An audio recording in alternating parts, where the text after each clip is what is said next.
what's happening, travelers? Nitzan Mosery here, the Traveling Investor, and we don't need this right now. That'll be good for when we have our guest coming on the show. I got my boy here, Tom Zaimes. What's up? What's happening, brother? How's you doing? How's it going, brother? Good Awesome, to be here, man. Good to be here. Absolutely. Another week of the Traveling Investor Show, and we've got a great show for you this week. But before we get into that, let's talk about what happened from last week up until today. Right? So we were working on closing on a 128-unit apartment complex built in 2001 in Greensboro, North Carolina. We had all our documents to the lender, and we raised our funds, and we did everything that we had to do, and we were on time. And guess what? What happened? The lender. Oh, boy. The lender delayed us by a couple of days, and because of that, we got nailed with a hefty, fee from the seller, right? Yeah. And you know what? It's amazing how when it's not your deal, there's a lot of people out there that, if it's not theirs, if they don't have a vested interest in it, if they're not making some serious boku bucks off of that deal, they just don't care. They don't care. They don't care. They don't care that, they're causing you thousands of dollars of penalties and fees and delays and whatnot. They just don't care. Our lender dropped a bomb on us Wednesday afternoon. They had all the information several weeks. They could have gone Monday and told us, and we would have been ready to rock and roll. Yeah. But they dropped the bomb on us 2 days before the weekend, and then we're closing the day after the weekend. So 2 lessons learned here in this deal that we did. 2 lessons. One, never go to contract. Or let me say in a positive way. Always, when you go to contract, always have built-in extensions. Always. Always ready if there's a fee associated with it. It's already built in. Underwrite with the fact that you're going to have to raise that capital, so you're just conservative. It was unbelievable the way they went about and did it. Right, just the whole process. Yeah. So we finally made it happen, right? The lenders, we just went step by step, cursing all the way through, but we finally made it happen. Sometimes you just have to bend over and take it too. That's right. Sometimes you just got to do it, Like in life. If the deal still makes sense, then you bend over, you take it like a man, right? Right. And you just continue. And that's what we did. So now we're the proud owners of 128-unit apartment complex in Greensboro, North Carolina. The property management team went in, and we're rocking and rolling. We're getting ready to continue being a success and having all that kind of stuff. Yeah. Man. How about you? You've been going through some crazy stuff as well with some. Yeah, I got some crazy stuff with some deals. I had a deal basically die last week that I resuscitated so far. I was just like, it's in God's hands. I kept telling myself there's nothing more I can do. Friday morning, I woke up and I was like, I got to fight for this. There's more that I can do. Mm-hmm. I got on the phone with people and I pleaded and I begged to give me a voice and the client a voice. So we did a conference call and apparently resuscitated the deal. I'm not sure just yet. I'm waiting to hear back. That's what you want on your team. That's Mm-hmm. Sometimes when you think it's all in God's hands, you have to leave it there. But I realized there was more that I could do, and I had to step up and do it. So that's right. That's awesome, man. So hopefully the deal is saved. I think it might be. I won't know for sure until tomorrow. So that's it. Sometimes the only thing you can do is do everything. Yeah. And then just kind of like what you said, leave it in God's hands, right? It's kind of what we did as well, Suddenly we get hit with this fee, with this extra money that we have to come up with. Where we're going to come up with that? How's it going to happen? All these things, it started with the fact that we didn't, myself and my partner combined, we didn't have enough liquidity. We had 9 months of liquidity. They wanted 12 months, so we're 3 months shy. Yeah. Now they've had our personal financial statements for weeks. Yeah. They could have told us, hey, 3 weeks ago, they could have said something. I could have refinanced the house that I own, a rental. We could have brought in another KP, another key principal, key partner to come in and give the liquidity. Right. We could have done something, right, to make sure that we wouldn't delay the the process and close on time. But they told us what they did, and we said, and again, I did my 3 shit rule, right? Oh shit, oh shit, oh shit. You get to say 3 times when shit goes sideways. You say, oh shit 3 times, you take a deep breath, you're like, okay, enough panicking, let's move forward, right? That's clear. Yeah. I didn't know where we were going to get it, how we were going to get it, where it came from, and then suddenly my other partner and I, that we have a brokerage company, we had a closing. Yeah. Boom. Boom. That's perfect. There it is. Yeah. There was the liquidity that we needed. Yeah. Right? And now we're closing. It's amazing. Isn't it amazing how sometimes when you need it, when you really need it, it just happens. It happens. And it seems magical. It seems to come out of somewhere, but it gets done. It's amazing how that works. Mm-hmm. So. Yeah, absolutely. Joanna, God is good. God, the universe, call it whatever you want, that higher power that we connect to. Yeah. And it's funny that you say that, because a lot of times when we're in that stress, in that angst, in that moment, we are so present, right, with that pain and suffering and anxiety and stress, that we are connected, right? It's funny, right? Because you're there and you're focused, you're here and now, you're not worried about anything else, but it's the negative that we're looking at, right? We're looking at the stress and oh my God, we got to do this now, we got to make it happen now, how do we do it? And we're just sending all that energy out. Yeah. Imagine if we did that when we were positive. Yeah. Yeah. Right? In a positive state of mind. Absolutely. What could we do? Everything. Right? Anything and everything. Anything and everything. And I'll tell you, throughout this whole process, the visualization, the thoughts that were going out, never once did I waver, and never once did my partners waver on the fact that we weren't going to close. Right. We're going to close. That's the key. It's a sure thing. I visualized closing happening on Friday, happened on Wednesday, okay, couple of days, but it still happened. It went through, we got it done, and we're there. Yeah, you have to maintain the vision. It's easy to keep the vision and to keep the positive thoughts going when all the things are going great for you, right? Mm-hmm. It's when everything turns sour, right? Everything goes south. Mm-hmm. You still have to keep that same vibe, that same vision, absolutely, in order to get it done. Absolutely. Yeah. You very easily can you fall into that rut of going, oh shit, again, why does this shit always happen to me?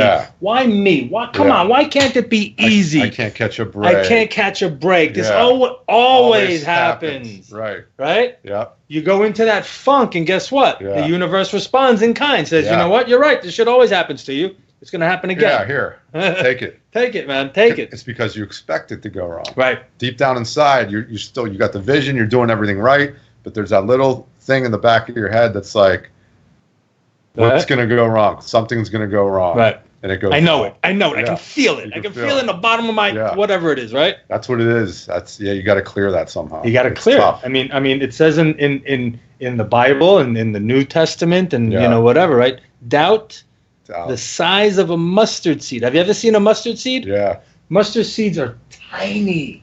I mean, they're tiny, tiny, little tiny things. Yeah. And if you have that much doubt, you're done. You're done. You have to have 100% faith. You have to have 100% knowledge and you gotta know what you're able to put out. You gotta know what your team is able to put out. Yeah. Right? Because you could have all the faith and everything, but if your team is slacking, like the lender was on our team, they slacked, right? Yeah. Nothing I can do about it, but they're part of my team. They're not going to be a part of my team on the next deal. I can tell you that much. We're going to find better lenders, better people that can help us with that. Absolutely. So it's mindset, it's skill, it's systems, and it's there's a great saying. It says, let me cut down. It'll take me 6 hours to cut down a tree. 5 hours I'll spend sharpening the blade. Yeah. Right. It's all about the preparation. It's all about making sure that you're prepared for perfect execution. Right. Yeah. That's what you got to be prepared for. And with that, you got to have the team in place. You got to have all the knowledge, all the wisdom, all the documents, everything. You got to do your due diligence, everything, right? Yeah. You got to. What's the other one? You're only as good as your weakest link, too. That's right. Right. That's right. Yeah. We had everything done. We had our funds raised, but the weakest link was the lender. Yeah.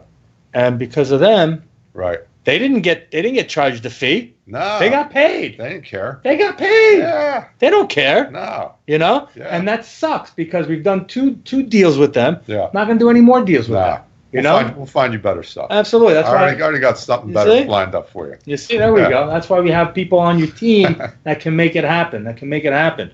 Kyle, thank you for the good words. Congrats. Appreciate it. Thank you very much. So, we've been talking a lot about real estate lately and so forth. And so the guest today, right, he's from Columbia, South Carolina. He's probably one of the best, well-dressed guys you could see at, these real estate events, you know. He's got like the blue pants with the salmon pink jacket with the bow tie. Yeah. You got to stand out at these events, right? You got to look different. You got to a really well-dressed guy. He's from his name is Eric. He's from Columbia, South Carolina. He graduated from the College of Charleston with degrees in biology and business administration. Nice. Do you think he's using biology in real estate? We'll ask him. I don't know. We'll ask him. We'll find out. Probably not. How does biology? I'm not using my history degree. I'll tell you that. I'm not using my speech therapy degree. I can tell you that much. Yeah. So he graduated. He's worked 12 years in sales with Fortune 500 medical device companies. He won numerous awards for sales and whatnot. And then he got into real estate. And what does it say here? He's got 900 units under his belt.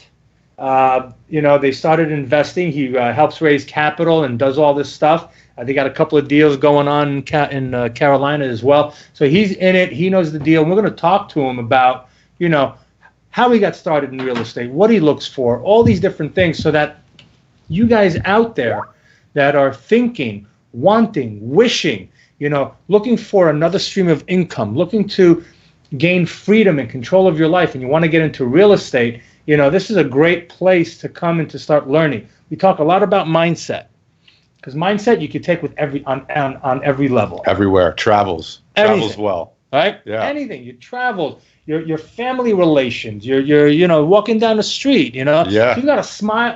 Not even a full customer smile, service. A little grin. People react. Oh, they feel it. Right. They feel it. Customer service. I want to do a study on that too. Mm-hmm. Absolutely, man. Social experiment. I remember when I came back from my travels and I was walking around Tel Aviv and I had this big smile on my face. Yeah. People would walk by me and they would start smiling.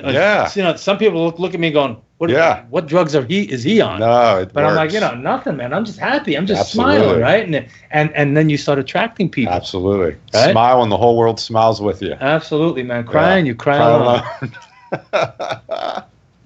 Absolutely, man. Absolutely. All right, so what we're going to do is we're going to take a quick short break. We're going to listen to some of our sponsors. And when we come back, we're going to bring Eric on. And we're going to talk about real estate, about success, and about building your business so that it matches your lifestyle rather than creating your lifestyle around your business. So stay tuned. We'll be right back. Hey, travelers, welcome back. Nissan Mosery here, the Traveling Investor, and I got Tom Zaimes right here.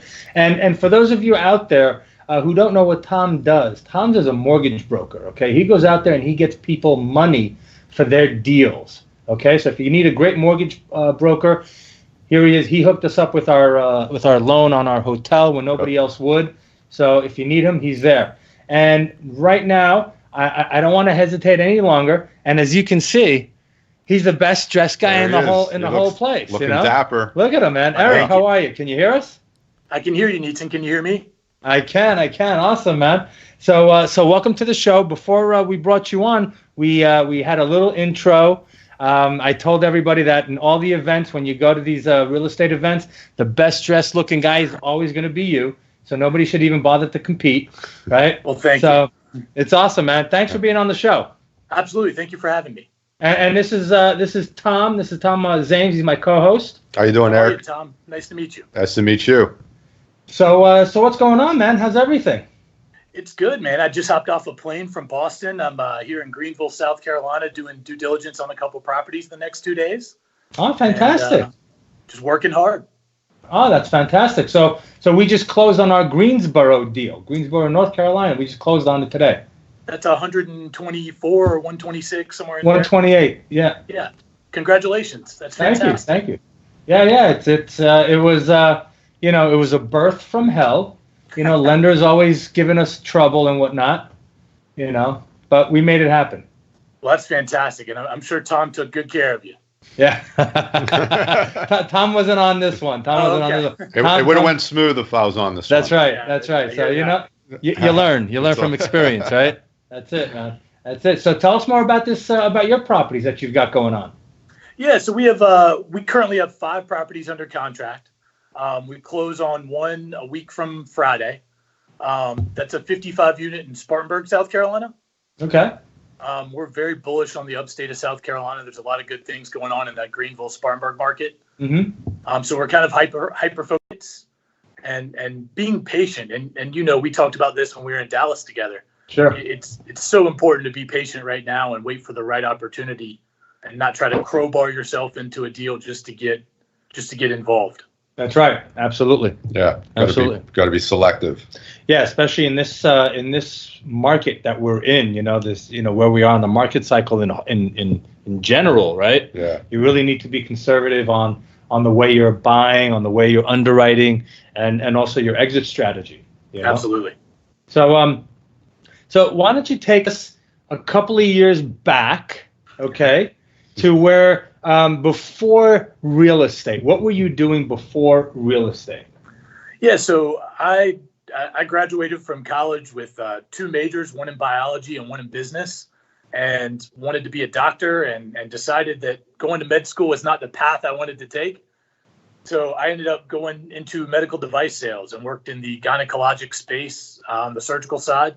Okay. So I was in the operating room with surgeons, training them on new technologies and new techniques. And that's really where my background stems from is a combo of business and medicine.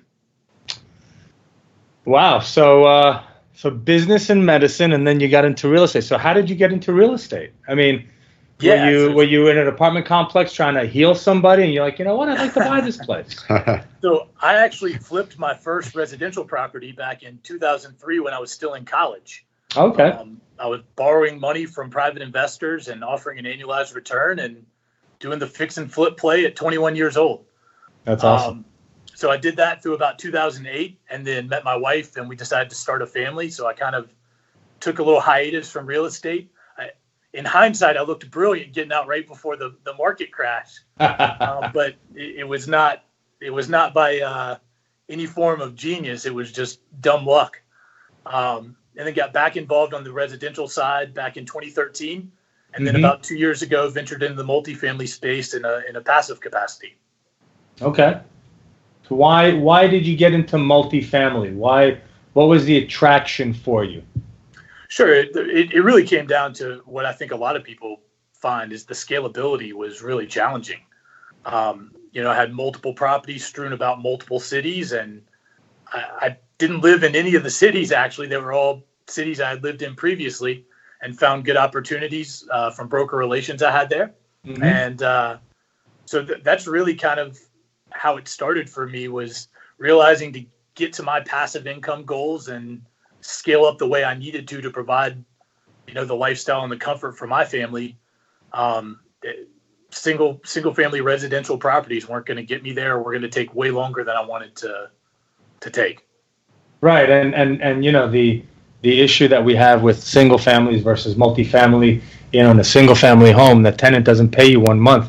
You don't have a mortgage payment, right? You got to pay. Absolutely. It's got to come out of your pocket or out of your reserves. Right. And, we know that a lot of single family landlords don't put money in reserve, right? Exactly. And the economy of scales aspect. I mean, there's really no economy of scale, and you're plugging along one property at a time, and that's its own little entity, and it's very cumbersome. Yes, absolutely. I agree with you very much, and it's just a whole lot easier kind of doing the multifamily because now you've got a property management company that's buffering between you and the tenants, right? In the single family, unless you've got a portfolio, like you said, but even then you got a portfolio, it's all over the place, right? You got 3 houses here, another 10 houses in another state. So it's a really, just very cumbersome, very tiring to manage a portfolio of single family homes.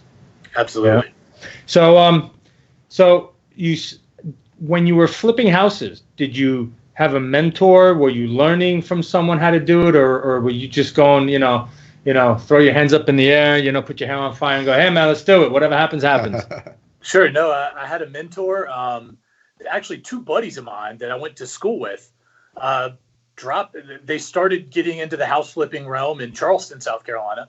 And they ended up dropping out of school with about 3 months left in their senior year, which I do not endorse, by the way. But right. But so they dropped out and they were doing it full time, and they were just making a tremendous amount of money doing this. And so I'm a huge believer in the education before action side of it. I think action's imperative, but I wanted to have a foundational understanding of what I was doing prior to getting into it, especially if I was taking on the responsibility of using investor funds. Sure. So I spent a good 6 months to 8 months kind of watching what they were doing, getting involved when I could with what they were doing, and kind of learning the game before I became a player in the game. Smart. Yeah.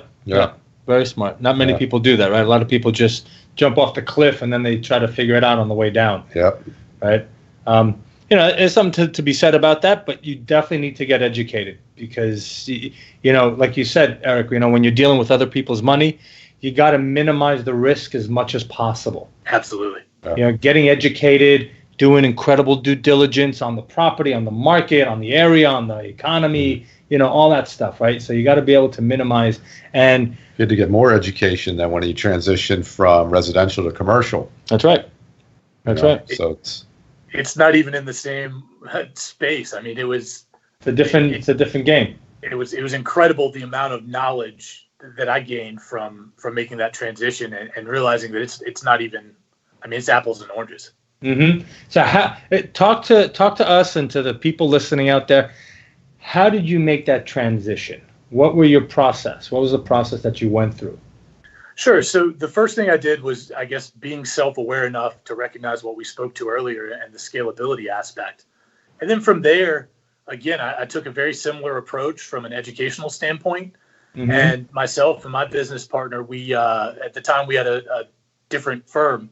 But we started we listened to a ton of podcasts, read a ton of books, Michael Blanc, Joe Fairless, listened to both those podcasts, as well as, Jake and Gino and the real estate guys, and anything that was available to us for whether what had a cost associated or not, we saw the value of that investment.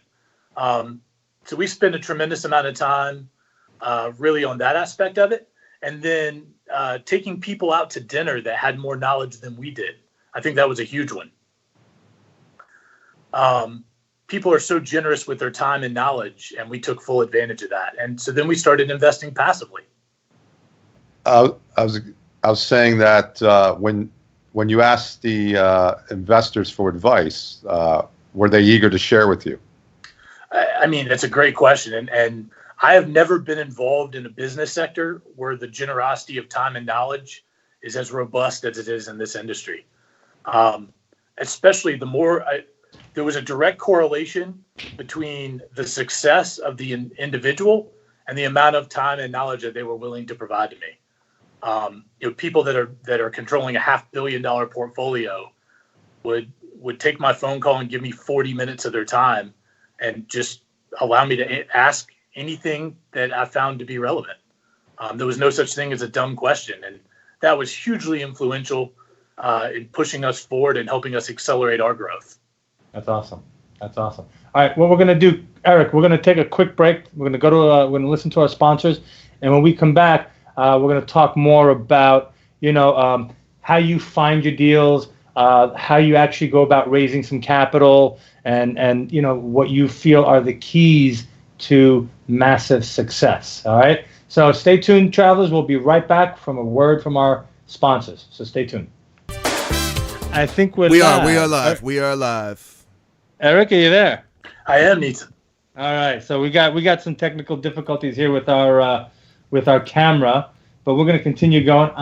For some reason, I am clear. Of course, everybody can see me perfectly. All right. That's the way it should be, right? So I can pick my nose right now and no one will see it. All right, man.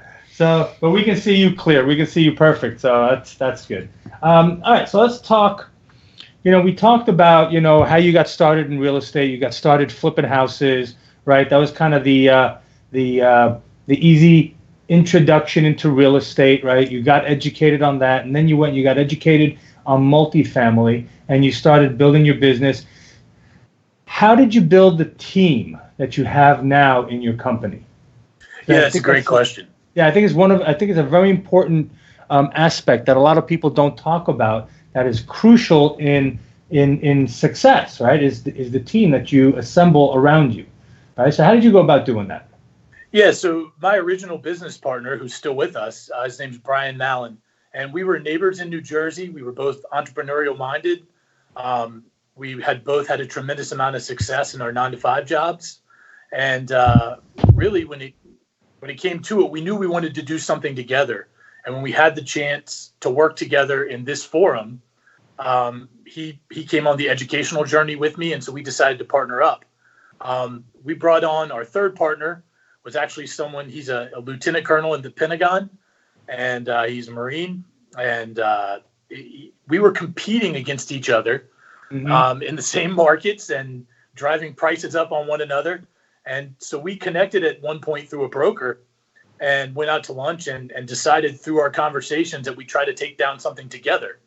So the three of us teamed up, tried to take down a 104 unit in Columbia together, and we didn't get the deal, but through the process, we realized we really enjoyed working together, and we thought we could take on a lot more together than individually. And then our final partner, who's a full-time capital raiser for us, he was actually slated to invest in one of our deals, and after investing passively, he was going to take the step into the GP side and realized that he couldn't wear all the hats he needed to wear and didn't have the time to dedicate to doing everything that it takes to be a individual syndicator. Sure. And so asked if he could come on board and use his strengths in the capital raising side. So that, we have a phenomenal lending partner. I'm sure Tom's fantastic. I just got to meet him today, but we work with Scott at Align Capital in Greenville, South Carolina. And Scott is just a wealth of knowledge and has been such a blessing to our group. He's become a really good friend. And then, broker partners that we've built great relationships with to source our deals. That's awesome. So let's talk about, the capital raising, because I know that's a big issue for a lot of people. Yeah. I put out a post on social media the other day about networking, about going out and building your network. We hear a lot of the big phrase that we hear all the time: find the right deal and the money will be there, right? But people don't realize that there's a little piece of that saying that's missing, right?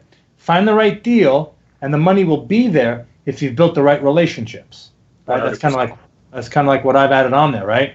So let's talk about how you have a full-time capital raiser. Now, is he on salary or is he just a partner that gets shares in the company and as part of the GP? Yeah, he's an equal partner in our company. So his primary focus is capital raising, and he dedicates probably 80% of his time to that facet. He also handles some investor relations. There's certainly some overlap between the four of us as to our daily responsibilities. Right. When we first started out, we started out like everyone else with friends and family. I was fortunate enough to come with my medical background that I had a network of people that were very successful in my industry, as well as physicians that we were able to tap into. And then really kind of letting it organically work its way out from there, and word of mouth, as we execute. And one thing I think that was really important for us was our success in our 9-to-5 jobs. I think that created a lot of instant credibility. Sure. Because we were 4 individuals with success in Fortune 500 companies that had kind of a proven track record, high performing individuals that worked their way up. And I think that carried a lot of weight and helped us in the early going. Absolutely. And it's funny because we have a comment here from one of the listeners, Zane, who says having the right network is key to everything. 100%. And it's true. When I started in the multifamily business, I came back to the States. I'd been out of the country for 15 years. My network was zero. I had to build everything from scratch. So it's taken me a long time. But, like you said, you come from a a great background with Fortune 500 companies. There are doctors that have huge networks of other doctors that you can connect with. So having the right network of people definitely is, gives you a leg up. And then the doctors know the other doctors. And exactly. It all begets each other. Absolutely. Absolutely. So, yeah, go ahead. I was just going to say, I think there's one other thing that gets downplayed, and that's just talking about what we do and talking about it in a passionate way. I flew in from Boston today, and there was a young lady next to me on the plane. I was actually running through some underwriting on the plane. She said, I hate to be rude, but if you don't mind my asking, what are you looking at? That's an impressive spreadsheet. And so we got to talking, and by the end of the flight, she knew a good chunk about what we did. She had a nice fundamental understanding of the commercial space, real estate space, and she gave me my card, and she actually has already sent me a follow-up email in the last 2 hours, and we have an investor call, if you will, scheduled for next week. That's awesome. I love that. Right. That's how it happens, right? It's all about conversations. That's it. The more you open your mouth, they did a study. There was a book I read about luck, and they found that the people that are the luckiest are the people that open their mouth the most. Because they put themselves in situations. If you're those people on the plane that don't like talking to anybody, right, nothing's going to fall into your lap. The guy sitting next to you might be a commercial investor, right? That's going to show you how to make money. That's right. Absolutely. You never know. You never know who you're sitting next to. Yeah. Absolutely. So that's great. So being a capital raiser and a full-time capital raiser, what are some of his tasks that he does? And this is a great thing that we're talking about, because a lot of people have issues with money raising, right? Do we hire someone? Does the entire team do it? Do we have just one person focusing on it? So you guys have that one person that's focused on it. That's their main, job, their main responsibility. So, if you would please, take us through kind of like what are their processes? What kind of systems are they using? I'm sure a lot of people would love to hear about that. Yeah, absolutely. And just to take a quick back step, we had spoken to other capital raisers and I'm going to say self-proclaimed capital raisers, because one thing we found very quickly was everyone, regardless of how long they have been involved in multifamily real estate, thought, I can't tell you how many times I heard, I could raise $1 million, no problem. So, well, how many times have you done it? Well, I haven't, but trust me, I can do this. Right. And the amount of those people that were actually able to produce money into one of our deals was a big fat goose egg. That's right. Because when it came time to get the check, it's not as easy as everyone thinks. So what we do, one, he has a giant network of people that he's worked with throughout his career. And so that's obviously, a great starting point. But we've created roadshows. So if we have 2 or 3 investors in, let's say, Atlanta, as we build rapport with those guys and execute and produce results for these folks, we actually go to Atlanta and they will invite 3 to 5 of their friends that are high net worth individuals or have interest in commercial investing. And we'll come in and we'll do a dinner program at a restaurant. We'll grab drinks, sit down, kind of go through a presentation and really get to know these guys, tell them a little bit about what we do. And it's more of an in-person Q&A that has a tremendous amount of gravitas and carries a lot of weight. Because like you said earlier, it's all about relationships. And we turn away investors. We've turned away many investors, that their interests are not aligned with what we're trying to do. And it's just not the right fit for them or not the right fit for us. And we're not desperately seeking capital. It's about finding the right partners in these deals to build long-term relationships. That's right. We actually don't call them investors. It's a family at Four Oaks Capital at our company. And so we continue to expand the family and we take that responsibility of other people's money very seriously. So because of that philosophy, I think we've had a lot of success with our investors bringing in their friends and saying, oh my gosh, Jim, who lives down the street from me, would be super interested in this. We were just talking about the volatility of the market. He just pulled $500,000 out of the market or shifted it into bonds or, he has to hear about this. And the next thing we know, we have a call with Jim scheduled for 2 weeks from now, Absolutely. So it's really a grassroots campaign, but it's instilling the same passion that we have into our family and our investors, so they go out and spread the gospel of what we do, and they're as excited about it as we are. Absolutely. So just to summarize, travelers, out there, you're trying to figure out what's going on here. So what Eric is saying is that they go out, they build relationships with people, right?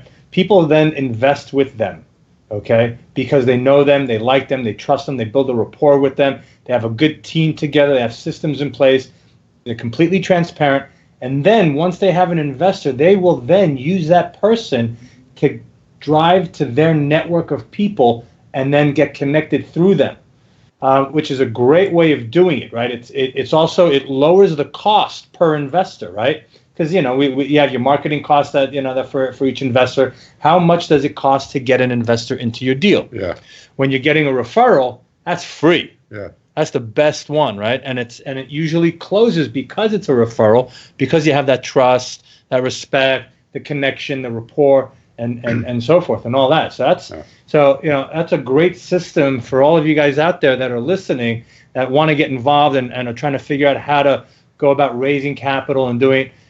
He just dropped, Eric just dropped, some nuggets on you guys, man. So really listen and listen well. But very important is that you don't want just any investor either. He's also vetting the investors, because I can't tell you how many times I've always heard, dealing with people, everybody's always got a couple pain in the ass investors that they need to get rid of, and so that's important too, and they can create stress. Absolutely. Well, one other thing that I think is important, we were looking in everything in life. You're looking for opportunities that are kind of niches, if you will, right? Mm-hmm. And so through our passive investing, we had some great insight into what some other syndicators were doing and some things that they weren't doing as well. So we kind of built an investing platform that was built on 3 foundational things. One is transparency. 2 is over communication. We had some things we're invested in where you'll get your quarterly dividend check, and you'll get a nice little 1-paragraph summary, but that's it. We have no clue what's going on besides this small little synopsis. And then we created an education through investing platform for folks that want it, where if they invested their money with us, we would take the time to pull back the curtain a little bit and give them some insight into the day-to-day of what we do, and really work with them to help them achieve what their goals are. Mm-hmm. And for some people, that's a passive income stream. Other people want to get on the GP side, and it's a great way to put your money in a vehicle where you can see a nice return, but you also get the educational component as well. Absolutely. That's awesome. All right. We got 5 minutes left. So let's shift a little gears now and talk about keys to success. What have been some of the keys for your success in multifamily? Humility. Humbling yourself and saying, I don't have all the answers, and not being afraid to pick up the phone and reach out to someone, whether you have a relationship with them or not, and get the answer. Again, we talk about the responsibility of taking on investor funds. Mm-hmm. You can't take that lightly. And so if you don't know, if you get stuck in a position where you're not sure which way to pivot, pick up the phone and reach out to someone that has more experience than yourself. Right. Education. We still to this day, and Dietzen, we see you at a ton of these conferences that we travel to. It's great marketing, and it's a great opportunity to meet potential investors, but it's also a great place to talk to people and learn. Absolutely. So that educational component is huge. So humility, education, and then just work ethic, reading books. And, I'm a huge Hal Elrod fan. And if you don't know who Hal Elrod is, and I know you do, Dietzen, because you heard him talk in Dallas, but he wrote The Miracle Morning. And so, creating a healthy work-life balance that you take some dedicated time to spend on your mind and your body and get yourself in the right space to be able to take on the day ahead, and then just grind and hustle. And that's one thing we say is we might not win every deal and we might not win every opportunity, but no one will outwork us. Mm-hmm. So I think that's kind of been the keys to our success is those little tidbits. That's fantastic. Yeah. So humility, education, and work ethic. Do you have a favorite personal development book that you've read besides the Morning Miracle? Yeah, I'm trying to. You put me on the spot here. Miracle Morning's one of my most. Slight Edge. I'm trying to remember who wrote that. Jeff Olson. Yes. Yeah. Phenomenal book. I just finished that a few weeks ago. We actually, between myself and my partners, we do a monthly book club. So we did Miracle Morning, Miracle Equation, Slight Edge. Anything that, Robert Kiyosaki puts out is phenomenal. Napoleon Hill, Think and Grow Rich is another great one. Right, that's the Bible. Yeah, there's so many good ones out there. Yeah, Joe Fairless's, the best ever syndication book. That was a great one. Michael Blanc has some great. So I can't say just one. There's so many good products out there. Sure. So you know what? You just mentioned Michael Blanc. We got like a minute and a half here. Yeah. It says here on your bio that you are an advisor on his Deal Maker Mastermind. Give me a second on that. What is that? Yeah. So real quickly, he has a forum through a Slack channel where there's 600 like-minded individuals, and if you're looking to get into the multifamily space, you can post your underwriting. And there's 6 of us that Michael employs in an advisory capacity in the Deal Maker Mastermind. And we take a look at underwriting. We give constructive feedback. We just try to guide folks in that forum down the path. And we never say, yes, that's a good deal, or no, don't do that. That's not our decision to make. We just really help with the underwriting and help continue and further the educational process. That's awesome. How often do you guys meet the mastermind? So that's a constantly flowing forum. There's a couple different, there's a Tuesday at 7. It's a weekly version of it. But the Mastermind channel is a constantly flowing forum that I'm on every single day, posting things, providing insight, whatever it may be. Awesome. Well, Eric, listen, we're running out of time. Why don't you, I'm in love with this show. Thank you, Jen. That is so awesome. We love you. Right back at you, baby. Jen. Woo! Why don't you tell people how they can get in touch with you, website and stuff like that. So if anybody wants to look you up and see what's going on with you, they can. Yeah, so my company is called 4 Oaks Capital, where we invest primarily in the Southeast. You can check us out at www.4, spelled out FOUR, oakscapital.com. And you can reach me via email at Eric, ERIC, Shirley, SHIRLEY, at 4 Oaks Capital. Or you can call me on my cell, 803-917-6800. Shoot me a text or shoot me an email, and I'd love to catch up with anyone that's interested in learning more. Awesome. Eric, thank you so much for being on the show. I know you're super busy. It was awesome having you. You dropped some great nuggets on us, and I look forward to seeing you somewhere on Spaceship Earth on another event. That sounds great. Gentlemen, thank you so much for your time. Have a great day. Good to meet you, man. Thank you. Take care, and travelers, I'm going to leave you with this last little thing. May the road rise up to meet you. May the wind always be at your back. May the sunshine warm upon your face and rains fall soft upon your fields. Until the next time, I'm Tom Zaimes, the Traveling Investor. This is Tom, Best Advice Zaimes. Still working on that nickname. We'll see you next week somewhere on Spaceship Earth. Have a great week. Peace out and be well. Take care.